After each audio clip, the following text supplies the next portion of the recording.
That's 2 out of 3. It's one fantastic ride. The turbocharged, tech-inspired new Kia Forte. There's always something happening at Quaker Steak and Lube. From live music to exciting new flavors, meet your friends and refuel at your local Quaker Steak and Lube today. Can't slow down? Then order online. Pick up and get back on the road. Find us at thelube.com.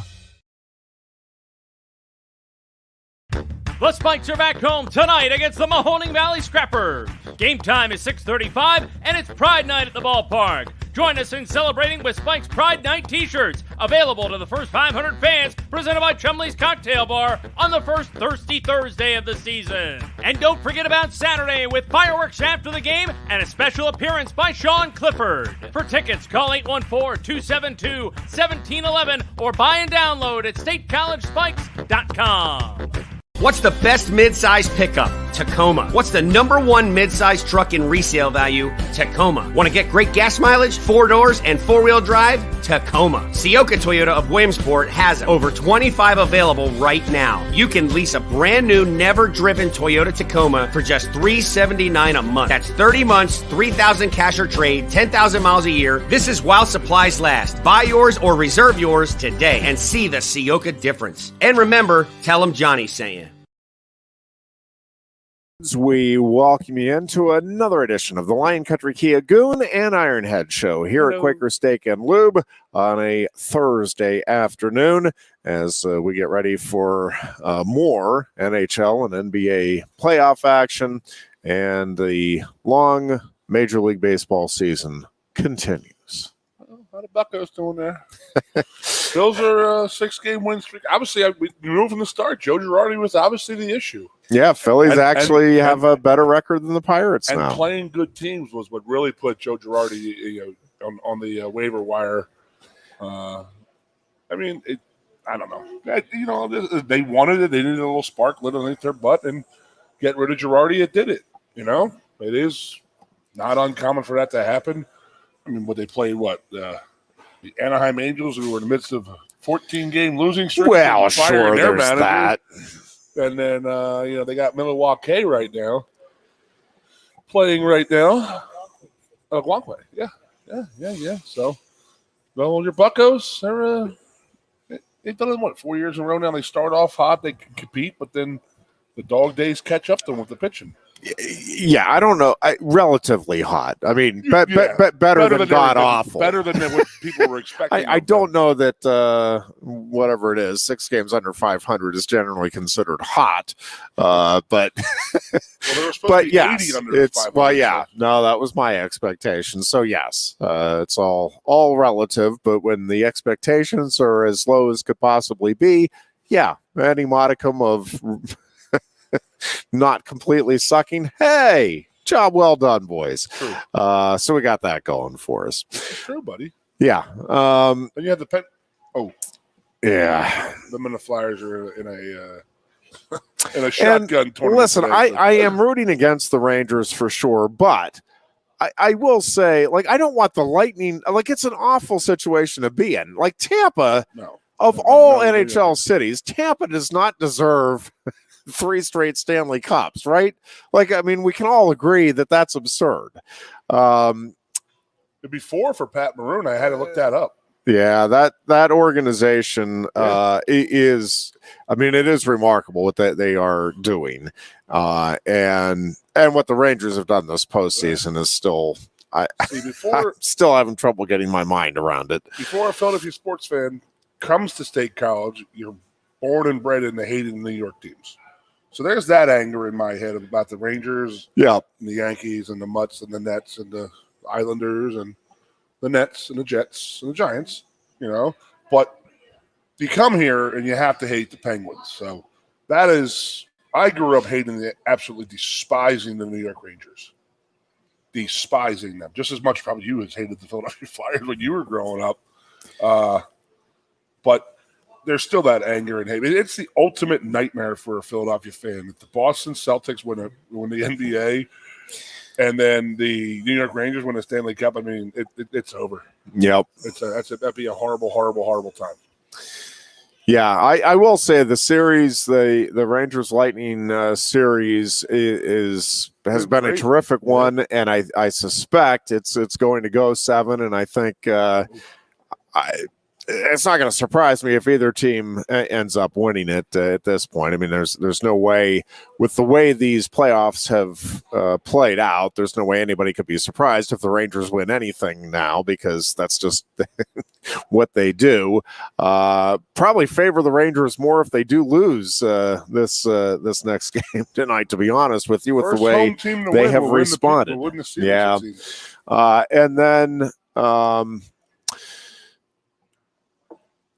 from the and then obviously, I mean, you're not going to be surprised if the Lightning repeat what they've done the last couple of years at this point. So nothing there is going to be shocking in terms of an end result. But again, it's been entertaining hockey, and I think both those teams, we talk about all the some degree, it is a battle of attrition, right? It is, how well can you survive not having significant injuries, long-lasting injuries through each of the rounds. And again, it is, to me, by far the most grueling of the postseason experiences in professional sports. I don't think anything else is really close. I mean, I know basketball can take a bit of a toll on you, but you're not getting pounded the way you are. Football can take a toll, but you have the week in between. Yes. And basketball gives you 6 days in between. Still 4 games, right, in the NFL. Yep. To go and win 16 games, 4 series like that, with after a long, grueling season, and then you amp that up. It is why winning a Stanley Cup to me is still at least among the most special achievements and should be recognized as a remarkable achievement in all of sports. I don't know if we've talked about it, you and I, but I know I talked with Booch. So with Edmonton losing the other night and being knocked out, Colorado's just sitting back in the catbird seat watching, Tampa and New York just beat the living crap out of each other, laughing. But what was the last Canadian team to win a cup? Do you remember? Was it Montreal? Yeah. 1993. Yeah. So, I mean, to all our Canadian fans, sorry to hear that, but it is what it is. Yeah, and listen, the Avalanche, I mean, I don't think there's any player or team that's not going to say, I'd rather be in the Avalanche position than whoever wins this Eastern Conference series. But I will say that is a long layoff. And yes, and I think that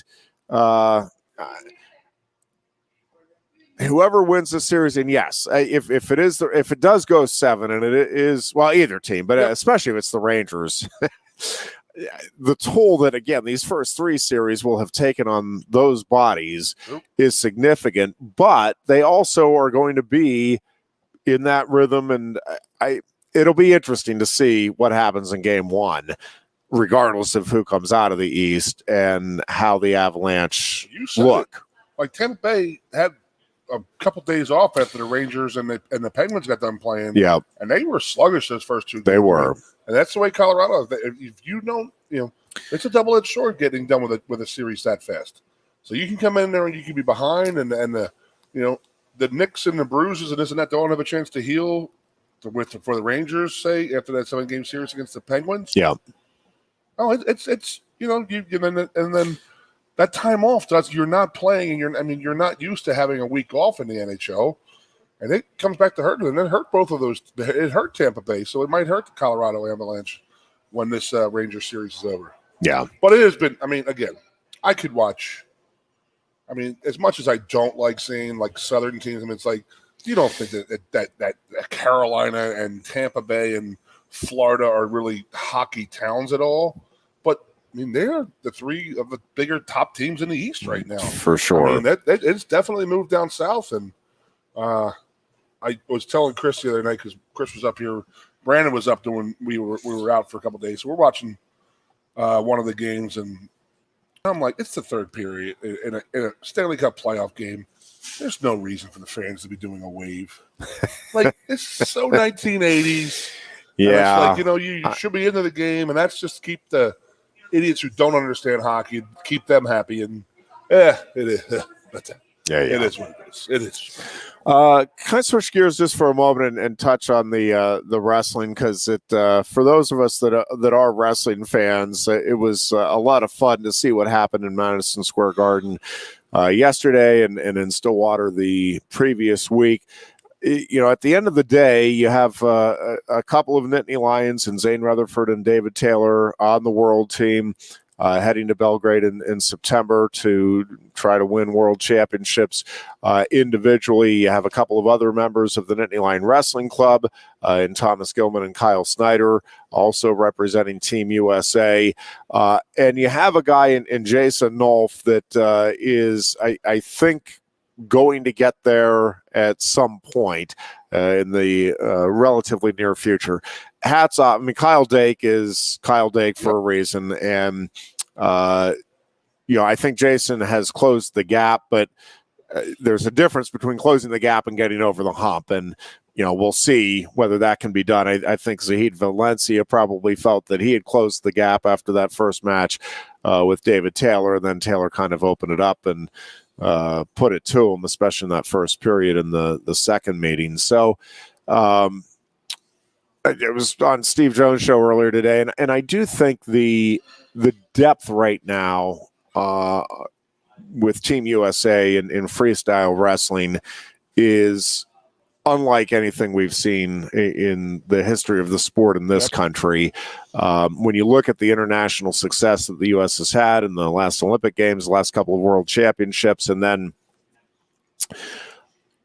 there is a chance, and we'll see how it plays out, not trying to get ahead of ourselves here, but if Jordan Burroughs wins gold at the World Championships, and that's a big if, but if he does, he'll go down as the most accomplished in terms of credentials and resume. He'll go down as the most accomplished international freestyle wrestler in U.S. history.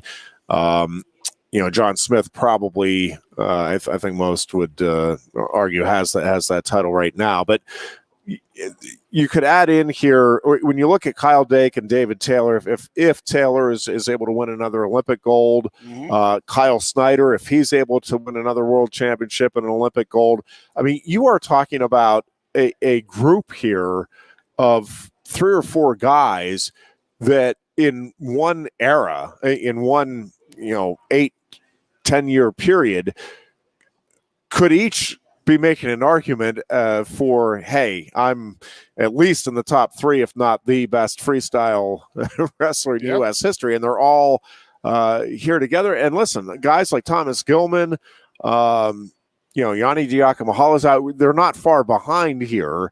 And then you look at the next wave and what Chance Marsteller did with Jordan Burroughs, and what Carter Starace with Penn State did with Chance Marsteller at the U.S. Open. Both from a Penn State perspective and from a U.S. perspective, these are really exciting times on the international wrestling front. What are you, not blaming it on, but why is it right now? What has happened in the last few years? I think there are a few things that are in play here. One is that the U.S. is doing a better job because of the regional training centers of getting these guys coached up at an earlier age and competing at a very high level at an earlier age on the freestyle front. So the regional training centers have been, I think, huge for the U.S. success. I also think you've had some rules changes that favor that make the freestyle wrestling closer to folk style. Obviously, some significant differences in terms of the mat wrestling still, but the rule changes, I think, that have occurred over the last 10 years have largely favored the transition from folk style to freestyle for U.S. wrestlers. takedowns have never been the huge obstacle here for U.S. Wrestling, and I think they're getting rewarded more for that and for the big throws, and I think that's again favoring U.S. Wrestling and the way these kids are training from an early age. Yep.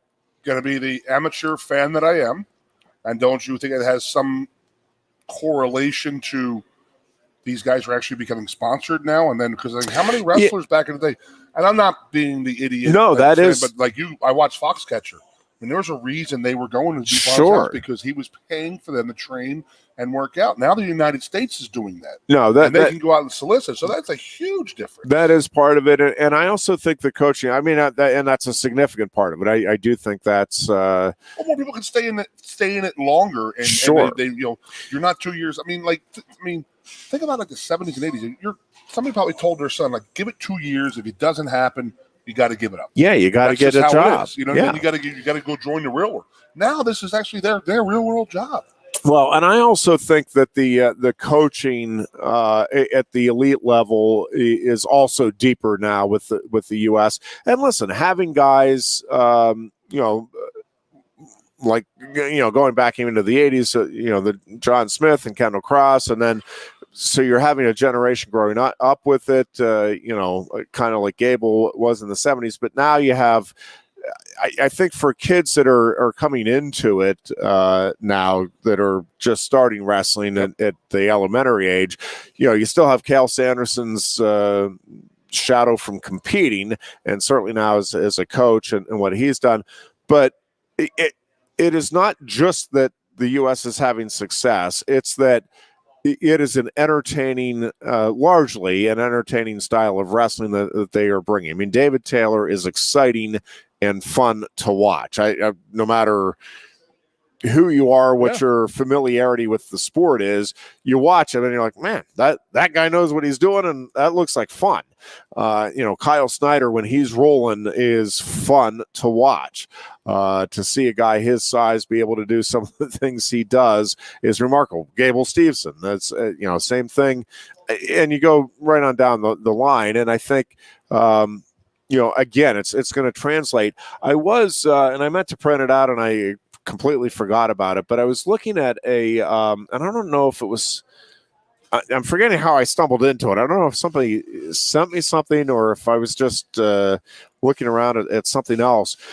But it was, and I'll dig it up for Tuesday's show because it's just, I find it interesting. And as a huge wrestling fan, it's also a little disheartening. But it was basically looking at the article the point of the article was, listen, for as good as your kid may be in high school, the chances of him or her being able to get a scholarship or be able to compete at the collegiate level, it's pretty small. But the percentage of people that make the transition from high school to college, and it broke it down by sport, and I'll make up the numbers, but it was like 1.1% for, and I think that's probably high, but for football or whatever. But wrestling was like the least because there is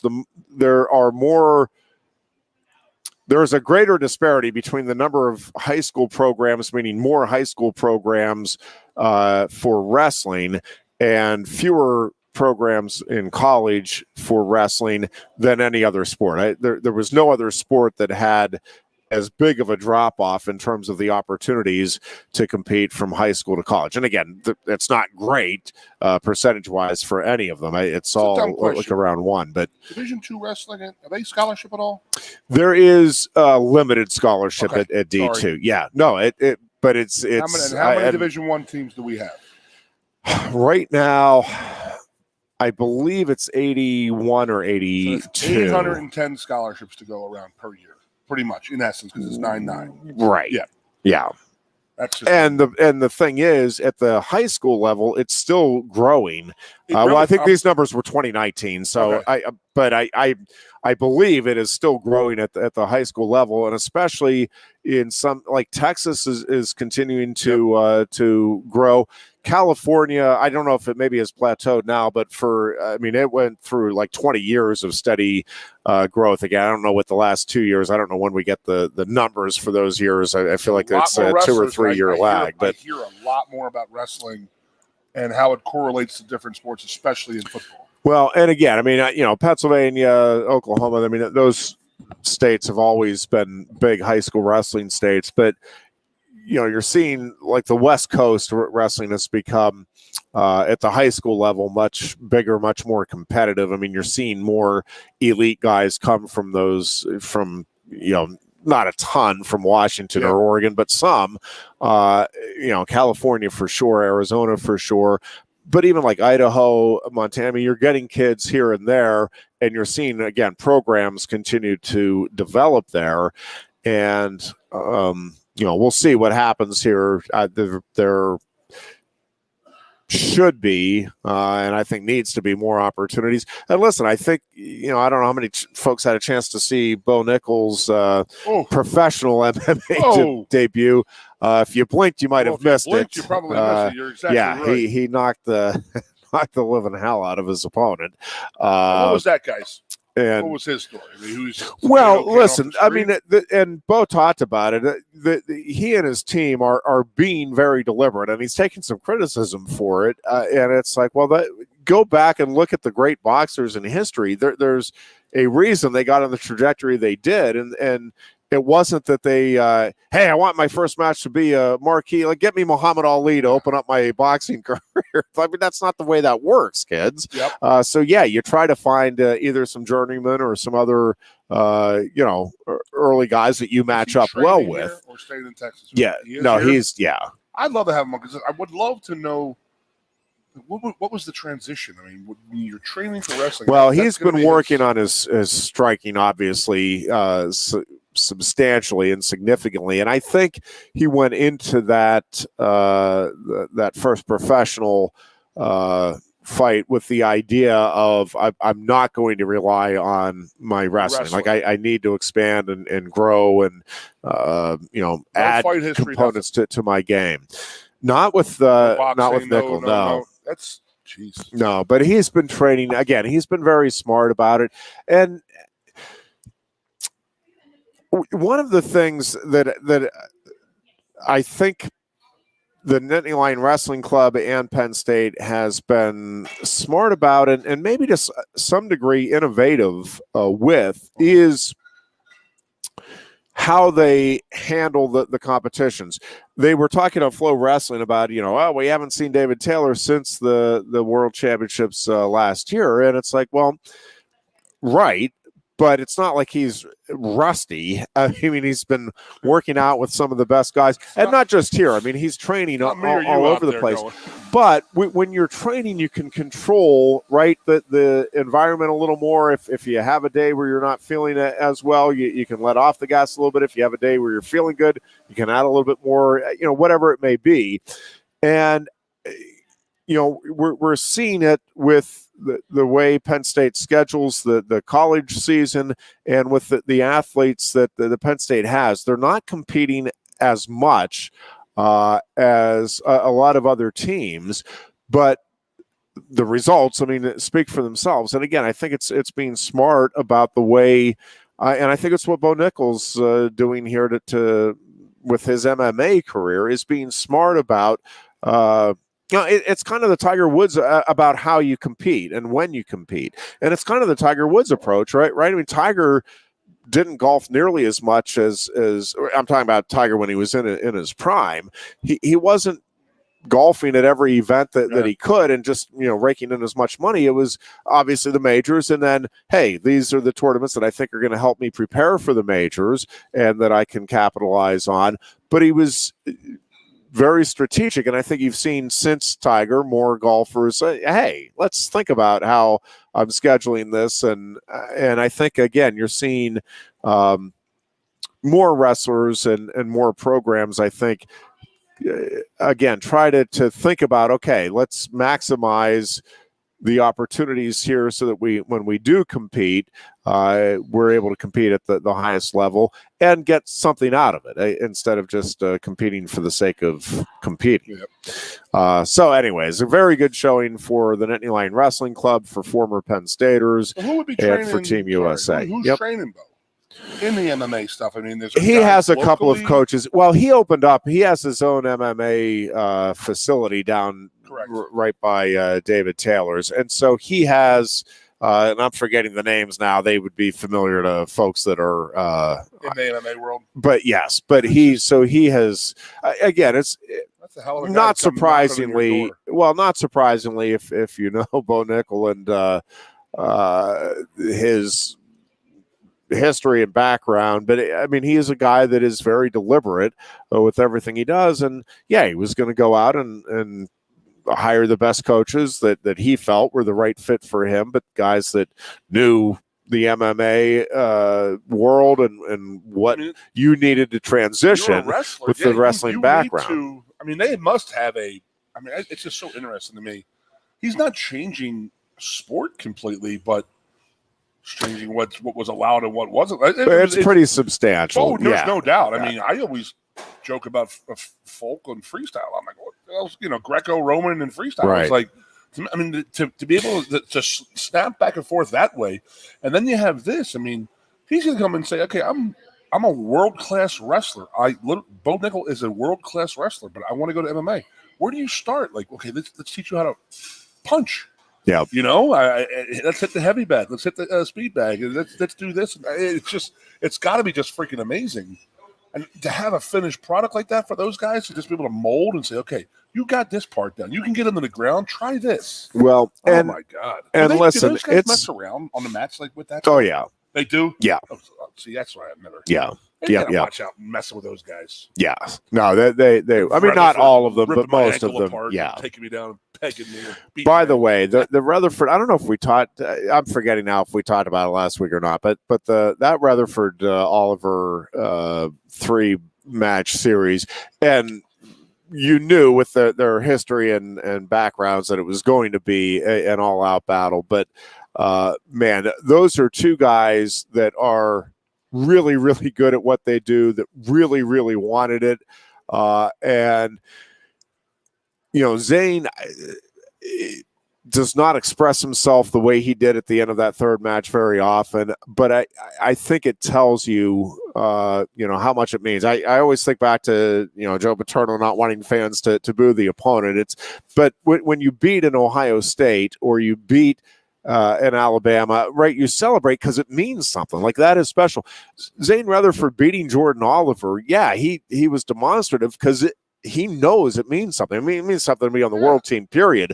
But he knows that's a huge win to get under your belt, and it ought to mean something. And with all of the work and the time and effort you put into it, yeah, you you ought to be excited about that, and you ought to take a little extra pride in being able to finish the job against somebody that is that tough to finish the job against. Been around the block a few times. More so than you. It was changing the guard, in my opinion.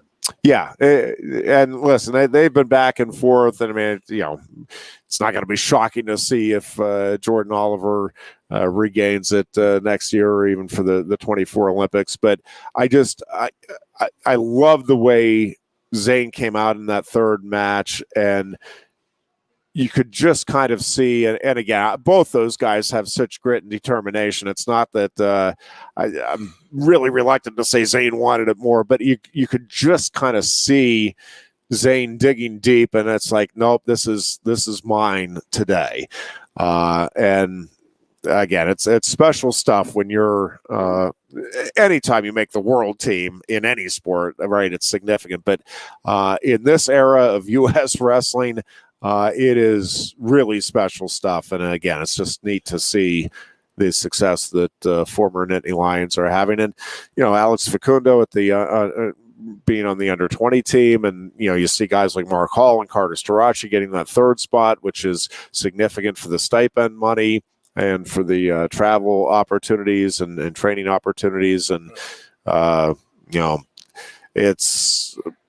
it's a great time to be associated in any way, I came at the right even if time, it's just Iron. following, U.S. wrestling or Penn State. I jumped on the bandwagon just in time about 7-8 years ago. Yes, indeed. There's another name, Booch, up there watching Bo Jackson's rookie year versus the Seahawks versus the Boz game. Yeah. Just seeing the names is hilarious. Millen just walking off the field right now.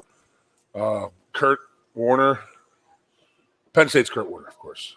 Yes. That's funny to watch all this. The original Kurt Warner. The original Kurt Warner. Oh, boy.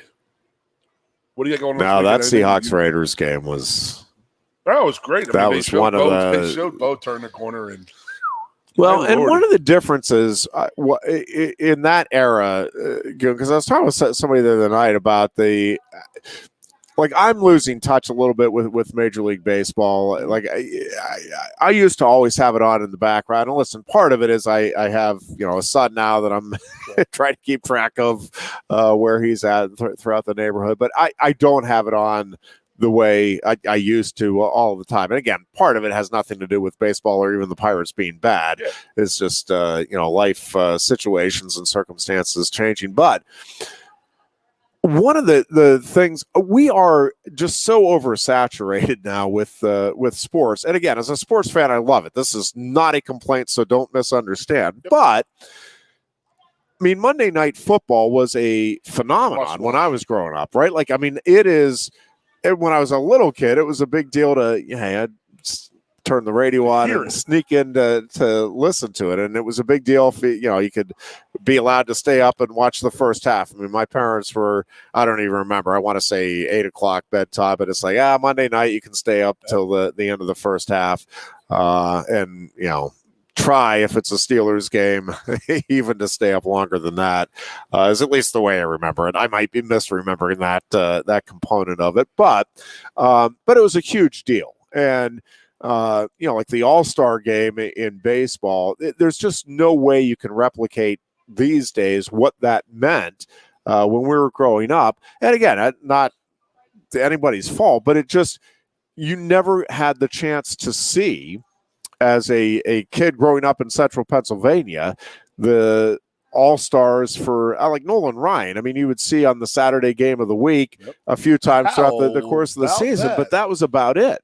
And so that all-star game was, when we were playing Little League Baseball, I mean, it was a huge deal. Like, I still remember we used to get together and have pool parties, and we'd hang out and play around in the pool throughout the afternoon and then order pizza. And then, I mean, we were locked in to the All-Star game because it was phenomenal to see all of these guys being able to play together. You didn't see, except for the World Series, any other interaction between the National League and the American League guys. And it was always just, again, a really big special event. Monday Night Football was really big and special. And listen, there's still some significance to those things, but it's nothing like it was. And in part because now you can see every NFL game, if you so choose, throughout the course of the weekend. So, it used to be you'd see your team, maybe one other game and the Monday night game. So it was a big deal to be able to see whoever was on that Monday night game. Now it's like, well, yeah, I saw him last week on Sunday. I'll see him again on a Thursday in a couple of weeks. So, okay. And again, it's as a sports fan, I'm not unhappy about the fact that we can see pretty much whatever we want to see now, but it does take away from the uniqueness and the some of the special opportunities that you used to have as a kid. And I suspect it's the same thing. Again, all of these games are big, but it was a huge deal for the players, right? When you're on Monday Night Football, like you wanted to, I mean, that that Seahawks Raiders game was everything because everybody in the country was talking about it the next day because it was, I mean, it had the entire sports community spotlight on it. My aunt just moved in with me for this past week. She gets there about a month, so she rotates between my brothers and sisters and her son. And so she's like, "You don't watch TV during the day?" I say, "Absolutely not. That TV is not on unless there's live sports." So I refuse to watch news and stuff like that. So and then we can actually literally watch I mean, we're watching games all the time. I mean, Monday and Thursday there's always a day baseball game on the MLB network, and we didn't have that growing up. Like you just said, I mean, like I'm thinking like early '80s. I mean, do you think that led to the fact that you only liked your teams locally because you couldn't see everybody else? We never saw a West Coast team. I do, because we had some folks in our neighborhood, because we could get the Yankees games on whatever it was, PXI. So we had there were a few people in our neighborhood. I mean, that's how some Braves fans got started, right? When TBS. I mean, that had a huge impact on Chipper Jones. Yeah, so that I mean, I don't think there's any question that wife had an impact. I asked her, "How the hell are you a Cubs fan?" And she says, "Well, we had satellite dish. And, we had country cable, which was a satellite dish. Yeah, and they had PXI out of a PXI. No, they were out of Chicago. So it was in New York. Yeah, there. You're watching the Cubs back in the day because that was on in Philadelphia too. We had WGN and we had the Met station too in Philadelphia area. So we got all three of those to watch. But you're right about the All-Star game. I mean, that was fantastic time to watch it. But you're not kidding. I don't know one person who didn't watch that game. Yeah, well, it was. I mean, they were blowing up Bosworth versus Bo, and then Boz just got this was the game that everybody was like, "Oh, he's a complete fake." So I saw another name out there, Robinson playing safety for the Seahawks. See if that's the one from Penn State.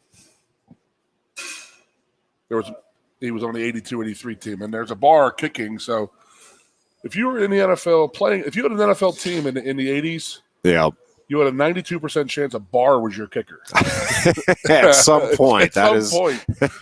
I mean, those two are unbelievable. There you go. They were. Good for him. They won, 4 or 5 Super Bowls? Yes, sir. Yeah, those were the days, Goon. Yeah. Fun stuff. It was. I remember you're exactly right. You're sitting there saying, if you could stay up, I mean, if you literally could stay up to halftime of a Monday night game, it was 9:05 when they started when we were kids. They at least moved them to 8:30 now. By the way, did you get a chance to talk at all on Tuesday about Coaches versus Cancer? Absolutely. Wanted to, again, throw a thank you to everybody involved, especially in putting that together. It really is just such a great event and just a neat event, because you do get a chance to interact with people that you might not otherwise run into, and there's some that you get to just reconnect with each year, and it's just a really fun event, and worked out this year. That I don't know that you could have had better weather as it turned out on. I remember we were playing Friday afternoon, and I was like, this might be the most beautiful golf day I've ever had in my life. Yeah. I mean, you've played in those tournaments before when there was like 98 degrees, and you barely even, I barely sweated, and I sweat in the shower. So to give you an indication, it was beautiful. It was clear sky, nice breeze coming through. But we had a great time. How'd you guys play? Well, so they actually put me with 4 guys who knew how to play. Which was interesting. So the funny thing for me, and this is a big, you got to understand when I say the for me at the beginning of that, this is the important part of that sentence. For me, I played really well. For you?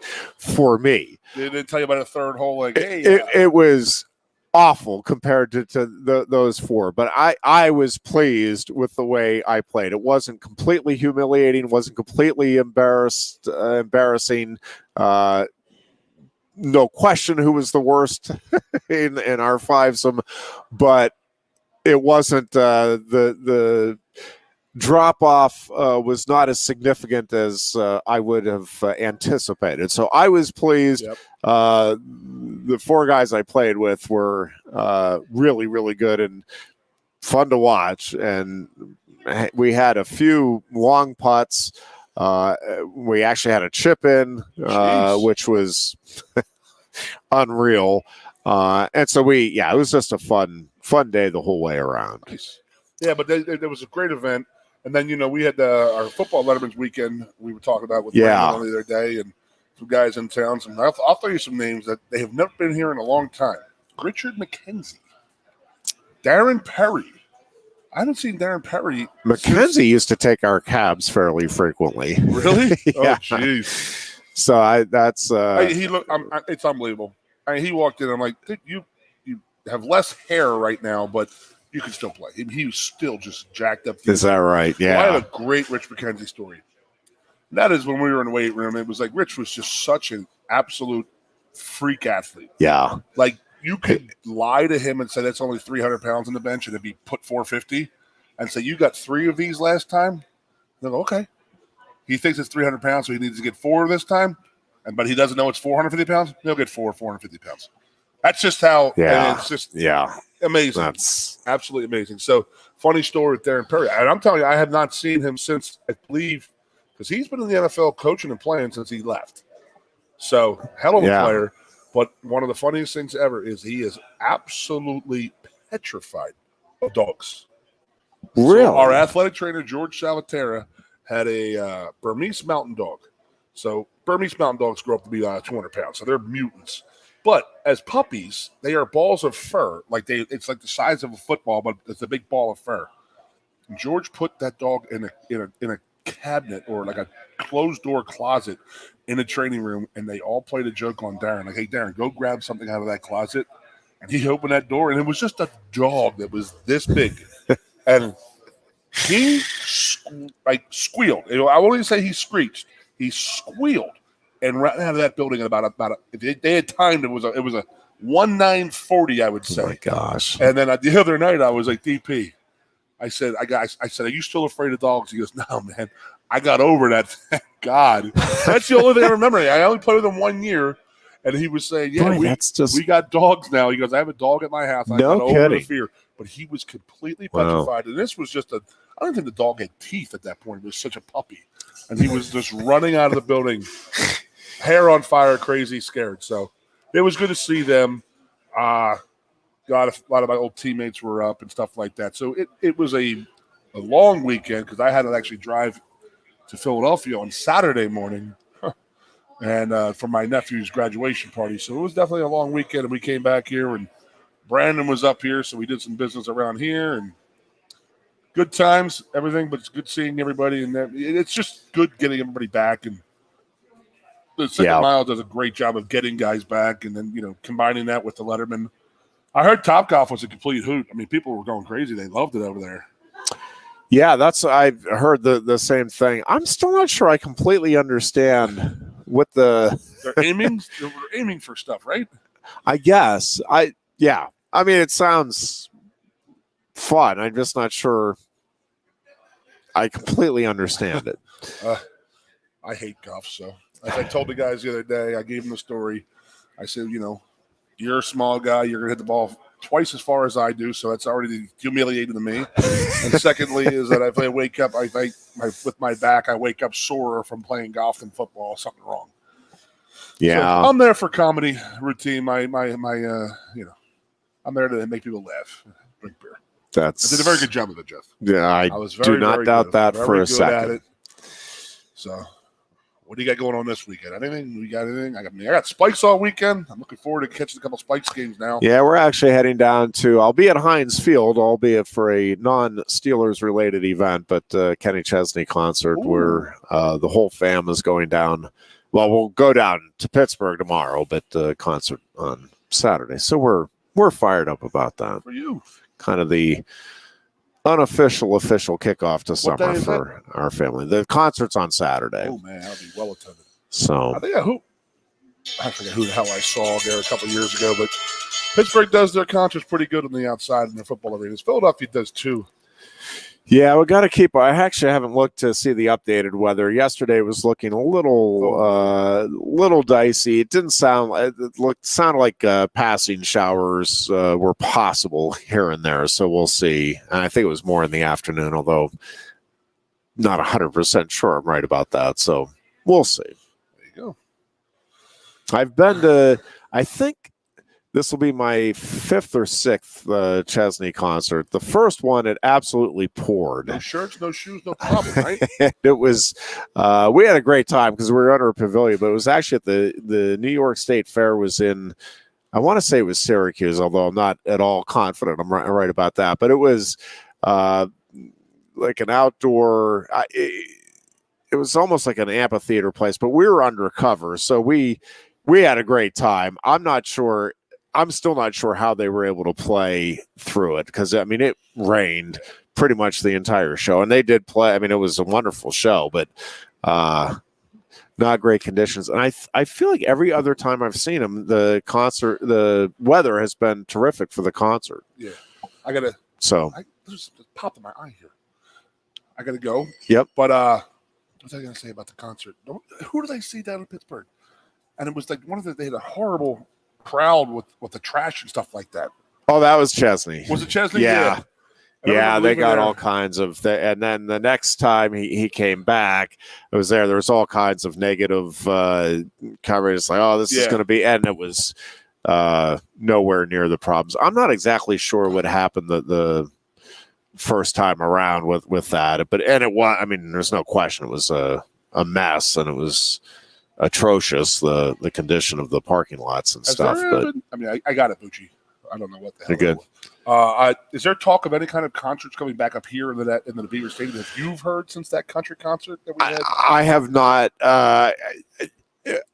From what I've been told, that they're just very gun shy now because of some things, which again, I have limited awareness and understanding, but it seems like they are really gun shy about trying it again because of some things logistically that didn't go well the first time around. But I think they are largely. Did you see? We could hear it. It was acoustics that was bad because it was popping off the top and then coming back down. And it wasn't a great venue. But I think it's stuff that can be adjusted. I mean, so I don't know. I would love to see it. I think if you get the right acts, and that's going to be a key component to it, and everybody's going to have their own different ideas about what the right acts are. But I think if you brought in, 1 to 3 a year, that it would, even with the Philadelphia, Pittsburgh draws, and even Hershey that draws from this area, I think you could make it more than worthwhile from a revenue standpoint to do it at Beaver Stadium. I'd love to see them do it. I still want to see them do ideally a Penguins Flyers game at Beaver Stadium too. I mean, I still think there's some neat things that we'll talk off the air. But I have a done. scenario, but I don't want to I don't want the idea to get stolen. Yeah, well, and I still think Penn State Wrestling needs to do a match at Beaver Stadium. The logistics there is tricky, and the weather obviously is a very tricky component. And I think one of the things they're concerned about there is if you do, because like Iowa did it with Oklahoma State. But they had the contingency. Okay, this is how we're handling the tickets, and if it needs to be moved indoor, and you have to have that contingency. And if you sell 50,000 tickets and it's 16,000 that end up getting to see it, right? It's that's a significant. Or even if you move it to the Jordan Center, it's 16 instead of 50. That's still, you're leaving a lot of people disappointed. But I still think it's worth all of those things would be worth giving a shot for doing, and I think they'd all be fun. All right, that's going to wrap up our show for today. The Dear Goon will have his eyes taken care of between now and Tuesday. We hope everybody has a great weekend, and until next Tuesday, be good and be safe.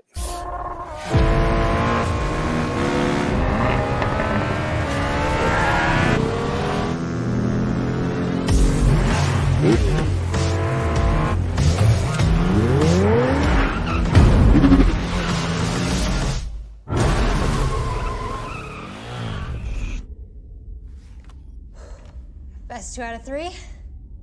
It's one fantastic ride. The turbocharged, tech-inspired new Kia Forte. There's always something happening at Quaker Steak and Lube. From live music to exciting new flavors, meet your friends and refuel at your local Quaker Steak and Lube today. Can't slow down? Then order online. Pick up and get back on the road. Find us at thelube.com. The Spikes are back home tonight against the Mahoning Valley Scrappers. Game time is 6:35, and it's Pride Night at the ballpark. Join us in celebrating with Spikes Pride Night t-shirts, available to the first 500 fans, presented by Chumley's Cocktail Bar on the first Thirsty Thursday of the season. And don't forget about Saturday with fireworks after the game and a special appearance by Sean Clifford. For tickets, call 814-272-1711 or buy and download at statecollegespikes.com. What's the best mid-size pickup? Tacoma. What's the #1 mid-size truck in resale value? Tacoma. Want to get great gas mileage, 4 doors, and 4-wheel drive? Tacoma. Sioka Toyota of Williamsport has over 25 available right now. You can lease a brand new, never-driven Toyota Tacoma for just $379 a month. That's 30 months, 3,000 cash or trade, 10,000 miles a year. This is while supplies last. Buy yours or reserve yours today and see the Sioka difference. And remember, tell them John